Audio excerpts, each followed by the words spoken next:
ಗಂಡ ಹೇಳಿದ ಮಾತು ಕೇಳಲ್ಲ, ಹೆಂಡತಿ ಹೇಳಿದ ಮಾತು ಕೇಳಲ್ಲ. ಎಷ್ಟೇ ಪ್ರಯತ್ನ ಪಟ್ಟರೂ ಕೂಡ ಇಬ್ಬರ ನಡುವೆ ಹೊಂದಾಣಿಕೆ ಬರ್ತಾ ಇಲ್ಲ. ಯಾಕೋ ಜೀವನನೇ ಬೇಡ ಅನ್ನೋಷ್ಟು ಬೇಸರ ಆಗ್ತಾ ಇದೆ, ಯಾಕಾದ್ರೂ ಮದುವೆ ಆದ್ನೋ ಅನ್ನೋಷ್ಟು ಚಿಂತೆ ಕಾಡ್ತಿದೆ ಅಂದರೆ ಈ ಸಣ್ಣ ಪರಿಹಾರ ಮಾಡಿ. ಈ ಮಾಹಿತಿ ಇಷ್ಟ ಆದರೆ ವಿಡಿಯೋನ ಲೈಕ್ ಮಾಡಿ, ಶೇರ್ ಮಾಡಿ, ಹಾಗೆ ನಮ್ಮ ಪೇಜನ್ನು ಫಾಲೋ ಮಾಡಿ. ನಿಮ್ಮ ಜೀವನದಲ್ಲಿ ಯಾವುದೇ ರೀತಿಯ ಸಮಸ್ಯೆಗೆ ಪರಿಹಾರ ಬೇಕೆಂದರೆ ಈಗಲೇ ಗುರೂಜಿಯವರಿಗೆ ಕರೆ ನೀಡಿ. ಈ ರೀತಿ ನೀವು ಒಂದು ತೆಂಗಿನಕಾಯಿ ಚಿಪ್ಪಿನಲ್ಲಿ ನಿಮ್ಮ ಹೆಸರು, ನಿಮ್ಮ ಗಂಡ ಅಥವಾ ಹೆಂಡತಿ ಅವರ ಹೆಸರನ್ನು ಬರ್ಕೊಳ್ಳಿ.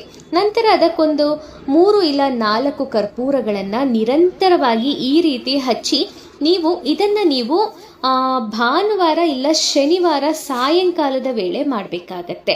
ಈ ಥರ ಹಚ್ಚಿ ಅವ್ರಿಗೆ ಏನಾದರೂ ಸಮಸ್ಯೆ ಇದ್ದರೆ ದೂರ ಆಗಬೇಕು, ನಿಮ್ಮ ಮಾತನ್ನು ಅವರು ಕೇಳಬೇಕು, ಮನೇಲಿರೋ ದರಿದ್ರಗಳು ಅಥವಾ ಯಾರ್ದಾದ್ರೂ ಕೆಟ್ಟ ದೃಷ್ಟಿ ಪ್ರಭಾವದಿಂದ ಈ ಥರ ಆಗ್ತಾ ಇದ್ರೆ ದೂರ ಆಗಬೇಕು ಅಂತ ಕೇಳ್ಕೊಂಡ್ರೆ ಸಾಕು, ನಿಮ್ಮ ಸಮಸ್ಯೆ ಪರಿಹಾರ ಆಗತ್ತೆ.